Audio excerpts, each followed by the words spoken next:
siang, Namo Buddhaya. Sebagai umat rumah tangga, bagaimana cara membagi waktu antara melaksanakan Dharma dengan kehidupan sehari-hari? Untuk saya pribadi, ada dua hal besar yang saya lakukan untuk menjaga sadar atau keyakinan. Saya melaksanakan atau saya ingat dengan pesan dari mantan pembimas Buddha, yaitu Bapak Eko Supeno. Namo Buddhaya Pak, apa kabar?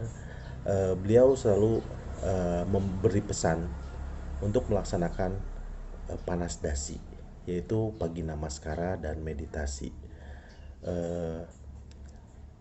Saya melakukan ini, Om Itohut, sambil Tiamyo juga. Tiamyo, saya melaksanakan pagi namaskara dan malam meditasi. Khusus untuk malam itu saya sekeluarga melaksanakannya, diusahakan untuk selalu melaksanakan dengan anak dan istri saya, sambil kadang berbincang-bincang mengenai hidup yang akhirnya kita sangkut pautkan dengan pelajaran Dharma atau pelajaran dari ajaran Sang Buddha.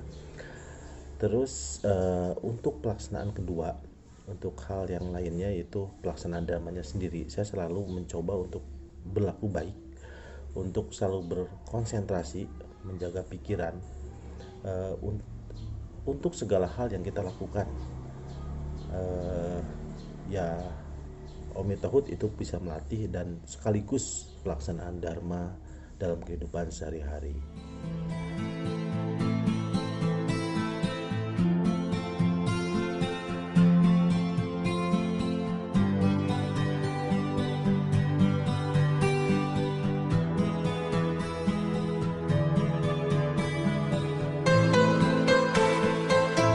Itu kenapa umat Buddha banyak yang pindah agama. Bagi saya pribadi ada banyak faktor. Kita bagi dua, yaitu internal dan eksternal.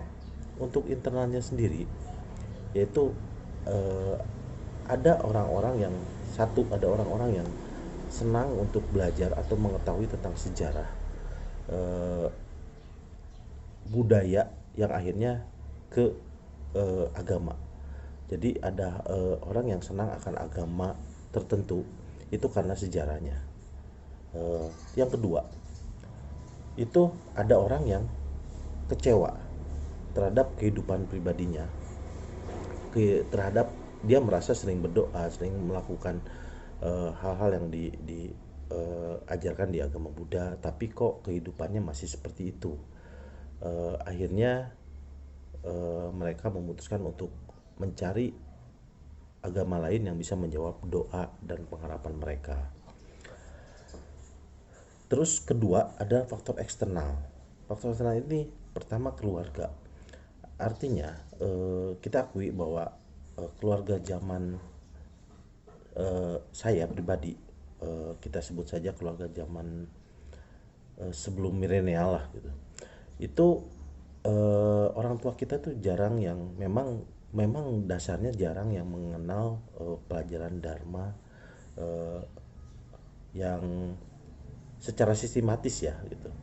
Mereka tidak mengajarkan pula kepada anaknya, sehingga pengetahuan ini yang kurang. Yang kita akui bahwa orang-orang Tionghoa khususnya juga itu banyak menggunakan simbol-simbol untuk mengajarkan anaknya. Artinya kenapa dupa lurus, contohnya kenapa dupa lurus dan wangi gitu. Artinya hidup kita harus lurus dan wangi. Nah, itu yang tidak tersampaikan, yang tidak sampai ke pesan itu, yang tidak sampai ke anak gitu. Artinya ya jadinya seperti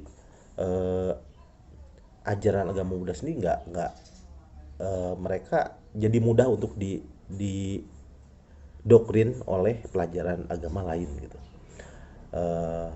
Terus yang kedua itu faktor pendidikan. Kita akui banyak anak-anak Buddhis yang sekolah di sekolah yang non Buddhis. Bayangkan selama 6 hari mereka mengenal satu ajaran gitu, sedangkan kita hanya diberi kesempatan 1 hari, itu pun kalau pergi untuk sekolah minggu. Ditambah yang tadi, faktor tadi yang orang tuanya juga tidak ikut memberikan arahan sepulangnya di rumah gitu. Ketika di rumah itu mereka tidak mengikuti.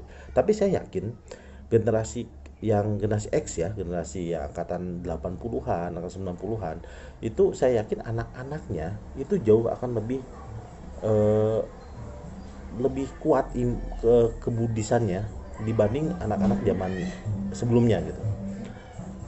Karena generasi yang sekarang orang tuanya itu yang sudah mengenal Buddhisme juga gitu, yang udah pernah sekolah minggu, yang sering mendengarkan beberapa dharma dari Bante dan Romo Ramani gitu.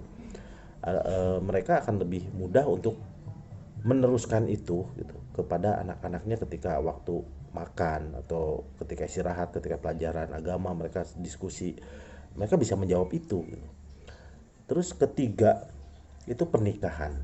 Nah ini yang eh, kalau kita harus kembali pasrah kembali ke kalimat itu karma jodoh gitu ya, ya seperti itu gitu ya, artinya eh, ada tiga faktor tadi, eh, yang eksternal, pendidikan, keluarga, dan pernikahan. Jadi ya sudah gitu.